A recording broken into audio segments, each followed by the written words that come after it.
У нас в университете стипендия имени Юрия Николаевича, аудитория имени Юрия Николаевича.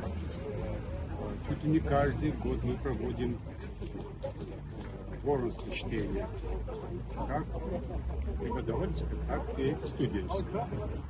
Студенческое это важно, потому что студенты должны знать о том, какой вклад внес Юрий Николаевич Воронов в абхазскую науку, в образование особенно, потому что его книги являются настольными для наших студентов. Ну, о вкладе Юрия Николаевича в археологию, я думаю, излишне будет не говорить, потому что все знают. Но в то же время я должен говорить о том, что Юрий Николаевич неутомимый исследователь древности Абхазии.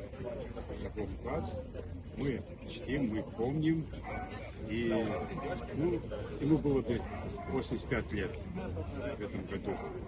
Я думаю, что мы это отметим в конференции, посвященной Юрию Николаевичу. У нас будет чтение, у нас будут встречи, посвященные его деятельности. Так что Юрий Николаевич Воронов остается в нашей памяти всегда, и его вклад ценен.